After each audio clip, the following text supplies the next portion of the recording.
célébrer les victoires que Ouais. Dieu a fait dans nos vies. Des fois, on réalise en fait, on n'est pas si. Reconnaissance. Ouais, c'est ça. Let's praise the Lord. Let's just praise the Lord. Salut les amis. Salut! Aujourd'hui, on va parler d'un sujet particulier, c'est de se réjouir, Faire la fête. faire la fête.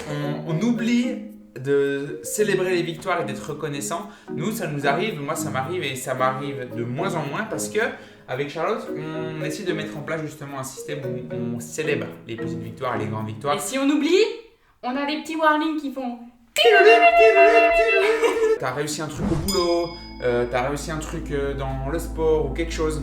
Tu dis non, mais ça compte pas. Et puis t'es focus sur l'étape d'après, toujours l'étape d'après, toujours ce que tu dois accomplir. C'est quoi que je dois faire demain? Tu te projettes, t'es toujours orienté vers le futur. Et des gens qui sont toujours orientés vers le passé, mais là c'est toujours orienté vers le futur. Et puis tu célèbres pas les victoires. Ouais, mais des fois, c'est inconscient. Genre, moi, par exemple, je me disais pas, oh bah non, ça compte pas. Nanana. T'es tellement formaté, ton système de pensée est tellement formaté à l'après, Ouais. que tu te rends même pas compte que tu célèbres pas le truc. Tu le célèbres, mais pas de tout cœur. Genre, tu Ouais. dis, ouais, c'est cool, ouais, j'ai réussi. Et puis ça te prend genre 30 secondes, et puis après, hop, tu Ouais. passes à autre chose. Au lieu de s'arrêter. En tout cas, moi j'ai réalisé que j'étais pas forcément si bon à célébrer les victoires. Et donc, je me suis aussi remis en question vis-à-vis de ça. Et j'aimerais vous encourager, si ça vous encourage aussi, à prendre ce temps de célébrer les victoires. Moi, j'ai célébré quand j'ai sorti mon livre. C'est vrai. Non mais on vous trop beau. Ouais. En tout cas, c'était On a vraiment la marqué le fête. coup. C'est ça Ouais. les amis, marquer le coup. On venait de finir le livre, c'était beaucoup de boulot.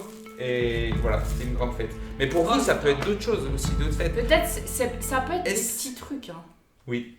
Aussi. Est-ce que vous arrivez à célébrer les victoires? C'est quelque chose de facile?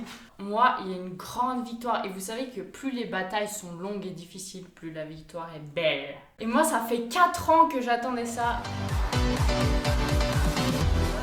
Délivrance. Ça, c'est beau. Dieu, il m'a délivré de mes douleurs. Ça veut dire quoi? Bah, j'avais plein de douleurs dans mon corps.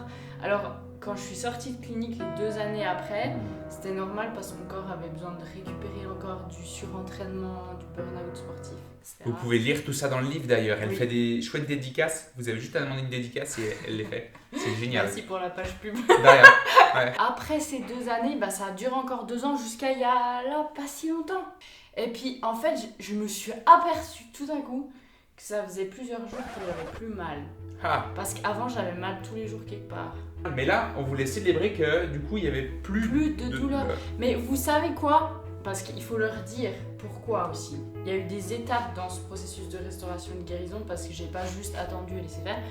Et la dernière étape, ça a été que Dieu m'a montré que la cause de mes douleurs, Mhm. c'était l'autocondamnation. J'avais des pensées que je me rendais même pas compte, qui me condamnaient et qui me disaient des trucs dévalorisants sur moi, sur mon corps. Je me suis dit, oh, mais en fait, et tout à coup c'est venu à la lumière et j'ai décidé de mettre un stop à ces pensées d'autocondamnation. Depuis que j'ai arrêté, Trop beau. vraiment, j'ai plus mal. C'est trop beau. On va simplement prendre une pierre. Un gros caillou, on vous le montrera après, genre un peu gros comme ça. Voilà. Et puis, on On va va écrire, douleur dessus. Et puis, on va les mettre dans le lac. on va aller en canot. On va jeter ça comme un acte prophétique pour dire c'est fini les douleurs. Parce que c'est ce qui s'est réellement passé. On balance les douleurs au fond du lac. In my wrestling and in my doubts, in my failures, you won't walk out. Your great love will lead me through. You are the peace in my troubled sea. Dans Exode 15, c'est l'histoire, pour faire court, du peuple d'Israël qui a été libéré d'esclavage, qui a été libéré d'Égypte. Ça faisait des générations. Et là, ils sont libres. Dieu les a libérés. Et du coup, il y a tout un passage où ils font la fête. Genre, ils prennent Là, ils des font la fête. instruments, des tambourins. Oh, every day is a gift from God. So put a smile upon your face. Ils dansent, ils chantent, ils célèbrent, ils sont là comme... Donc tu veux me dire que dans la Bible, ça parle de fête? Mais oui, tout le temps. Ils C'est- célèbrent toutes les victoires. C'est pas que des C'est gens un qui petit sont peu assis puis qui font comme ça? Non. Ah, c'est vrai. Ça, c'est du religieux. Et voilà.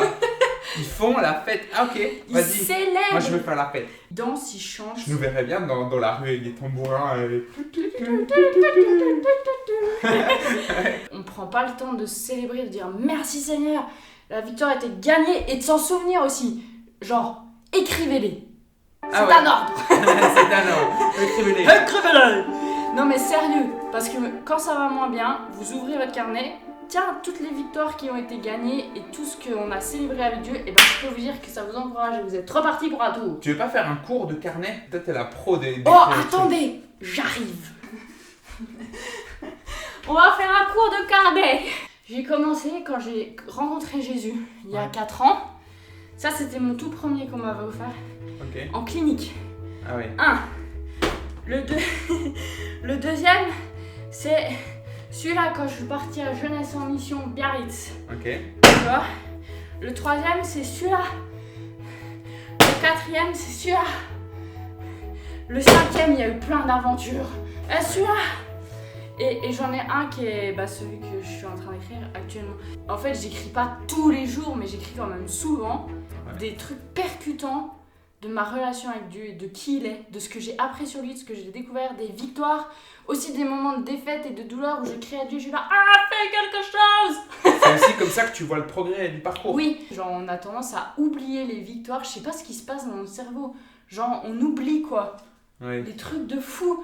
Genre des fois moi je relis les trucs dans le carnet, je fais waouh mais c'était énorme, mais je m'en rappelais plus et je me dis mais comment j'ai pu oublier un truc pareil? Ouais. Tu vois? Donc Ouais. écrivez les amis. C'est ma thèse de master et c'est un beau bouquin. Moi j'avais fini ma thèse, j'étais dans le rush là, je fonçais à fond et puis une fois que la thèse était terminée, c'est hop, c'est quoi le challenge d'après, c'est quoi le truc d'après, et puis ça hop on l'oublie, on passe à la suite et au bout d'un moment ça va pas quoi. Donc Si tu veux pour c'est- célébrer, on Ouais. peut le prendre et puis le lancer dans le lac aussi. en fait Faut c'est tout ça. lancer dans le lac quand En fait, vous voilà. célébrez. Quand Voilà, tu sais, c'était je la célèbre ma femme. Point. Bise. Il y a moins de vagues. C'est moi ou il y a moins de vagues? Il y a moins de vagues. Et ben voilà. Non, peut-être pas. Là-bas, il y a une mouette.